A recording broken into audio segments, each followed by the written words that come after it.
우리 옆에 교회들과 인사하고 시작하겠습니다. 사랑하고 축복합니다.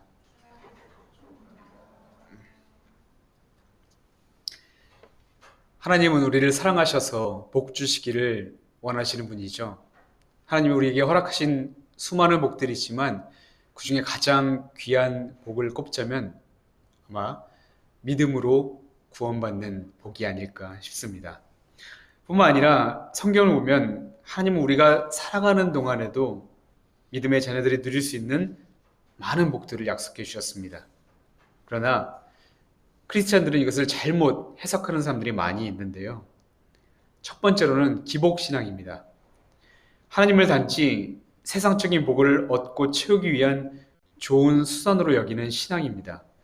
무언가 잘 되면 내가 신앙생활을 열심히 했기 때문에 하나님이 나한테 복을 주시는구나 라고 생각하고, 만약에 내가 계획했던 일들이 잘 되지 않으면 하나님 탓으로 돌리게 되고 급기야는 신앙을 포기하는 것, 이것이 바로 기복신앙이라고 할 수 있습니다. 둘째로는 돈이면 다 된다라고 하는 맘모니즘 신앙입니다. 하나님보다는 돈과 물질들을 더 섬기고 더 사랑하고 더 집착하는 것, 그것을 바로 맘모니즘 신앙이라고 이야기합니다. 근데 안타깝게도 요즘 세상에는 이런 맘모니즘에 빠진 사람들이 얼마나 많이 있는지 모릅니다. 작년 2021년도 헤럴드 경제에서 20, 30대를 대상으로 한 행복의 조건이 무엇입니까? 라는 설문조사에서 3위가 무엇이었냐면 결혼과 출산이었고, 2위가 건강이었고, 1위가 뭐였냐면 바로 충분한 소득과 자산을 꼽았습니다. 돈을 행복의 최우선으로 우리 청년들은 꼽았다는 것이죠. 그리고 이어서 나온 질문이, 그렇다면 어느 정도의 돈을 가지고 있어야만 행복합니까? 라고 물었을 때의 대답은 30평 이상의 집을 가지고 있어야 하고 최소 10억에서 30억의 돈을 가지고 있어야 하며 월 500은 벌어야 행복하지 않을까 생각합니다. 라고 설문조사를 했다고 합니다. 물론 돈이 우리의 삶을 풍요롭게 만드는 것은 분명하죠. 그러나 돈이 행복의 척도가 되어버린 것 같아서 너무너무 마음이 아팠습니다. 이런 세상의 흐름 속에서 우리들이 할 수 있는 것이 무엇이 있을까요? 그것은 세상적인 것들이 내 안에 가득 차서 내 안에 하나님이 계실 공간이 없도록 하지 않는 것, 그리고 내가 하는 일, 내 생각, 내 가치관을 말씀의 기준 삼아 살아가는 것, 그렇게 하나님께 우리의 온 삶을 내어 맡기고 하나님의 인도하심에 순종하며 살아가는 저와 여러분이 되었으면 좋겠습니다. 그 다음에 이제 하나의 질문으로 말씀을 시작하려고 해요. 하나님께서 당신의 축복을 다 쏟아붓기로 작정하시고 만드신 하나의 기관이 있는데 그것이 무엇일까요? 답은 아주 쉽죠. 가정입니다.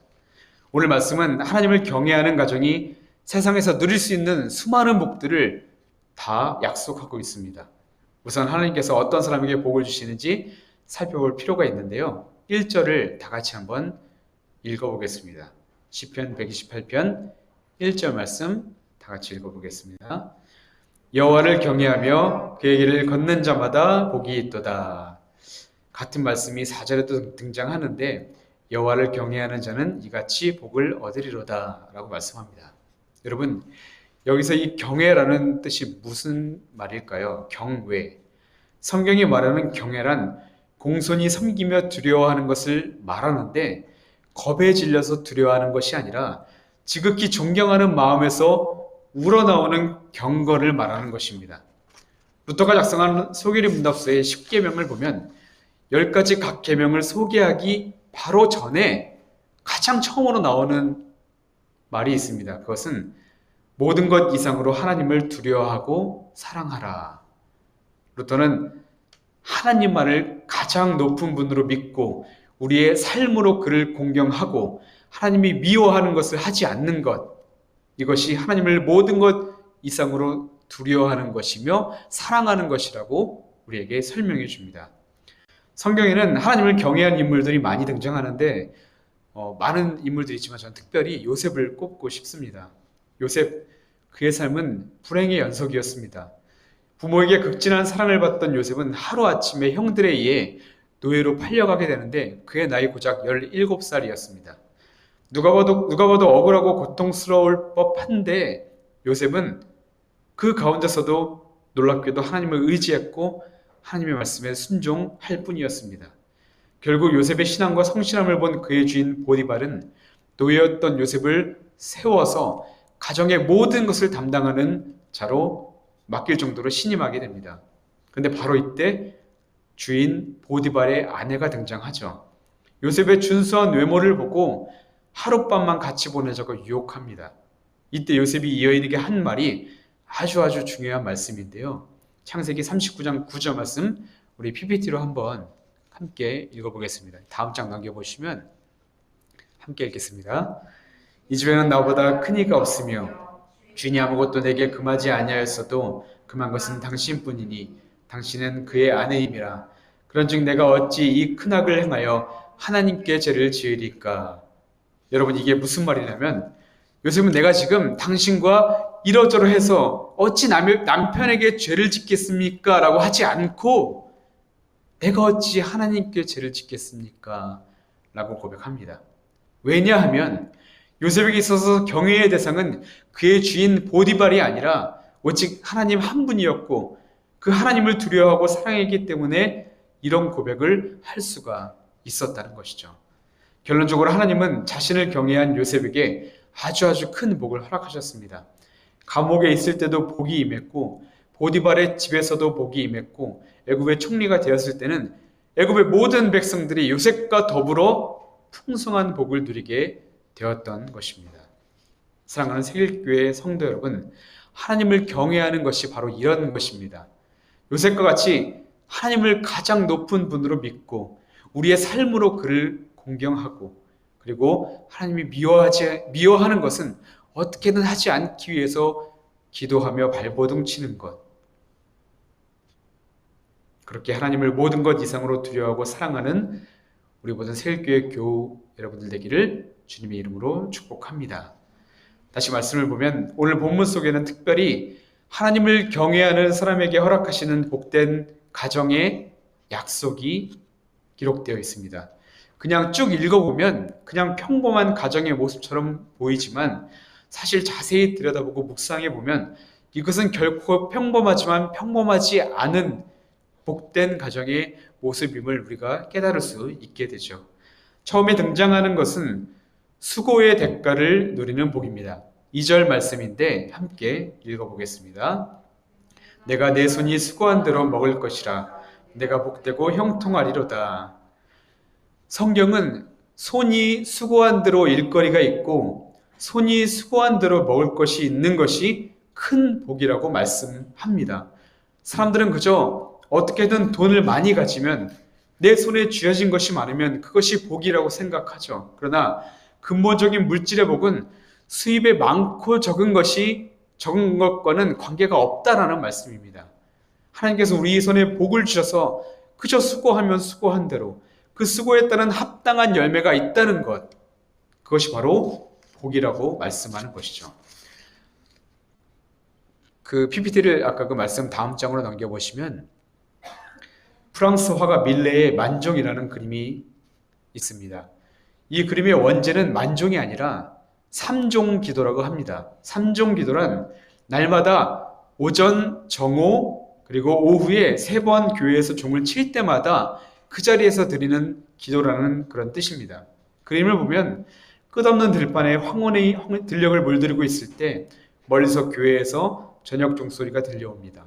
바로 그때 자연을 주신 하나님께 감사하며 수고에 대한 결실을 맺게 해주실 하나님께 미리 감사의 기도를 드리고 있는 모습, 이 부부의 기도가 참으로 아름답지 않습니까? 이처럼 노동은 고역이 아니라 노동은 하나님의 복임을 기억하시기 바랍니다. 손이 수고할 수 있는 일거리가 있고 그 일을 해낼 만한 건강한 육체를 가지고 있으며 또한 행한 일에 대한 공평한 열매를 얻을 수 있다면 그보다 더 바람직한 삶도 없다는 것입니다. 이처럼 손이 수고한 대로 먹을 수 있는 것, 이것이 주님을 경외하는 자가 기대해야 할 바로 첫 번째 복인 것입니다. 하나님을 경외하는 가정이 얻는 복, 그 두 번째는 아내를 향한 복입니다. 3절을 쉬운 성경으로 보면 이렇게 나오는데요. 제가 읽어드리겠습니다. 네 집 안방에 있는 네 자녀, 아내는 열매를 많이 맺는 포도나무와 같고, 여인에 대한 세상과 성경이 가치관이 다릅니다. 세상은 여인을 꽃에 비유하지만 성경은 여인을 포도나무에 비유하죠. 농부는 포도나무를 심을 때 어떤 향기나 꽃의 아름다움을 누리고 싶어서 심지 않죠. 열매를 얻고 싶기 위해서 포도나무를 심는 것입니다. 성경이 말하는 복된 가정은 꽃과 같이 예쁘지만 열매가 없이 시들어버리는 아내가 아니라 포도나무와 같이 지혜의 열매를 배우자에게, 신앙의 열매를 그 자녀들에게 풍성히 제공하는 가정을 바로 복된 가정이라고 이야기합니다. 가정 밖에서 남편의 역할이 중요했다면 가정 안에서는 아내의 역할이 얼마나 중요한지를 우리에게 말해주고 있는 것이죠. 잠시 저의 가정의 이야기를 하자면, 저희 아버지께서 53살이셨을 때 공장에 화재가 나서 연기를 마시고 쓰러지셨습니다. 그러니까 지금 딱 윤백기 집사님 나이 정도 되셨을 때 쓰러졌다고 보면 이해가 쉽겠죠? 그때 저희 어머니가 51였는데 생각해 보십시오. 얼마나 막막했겠습니까?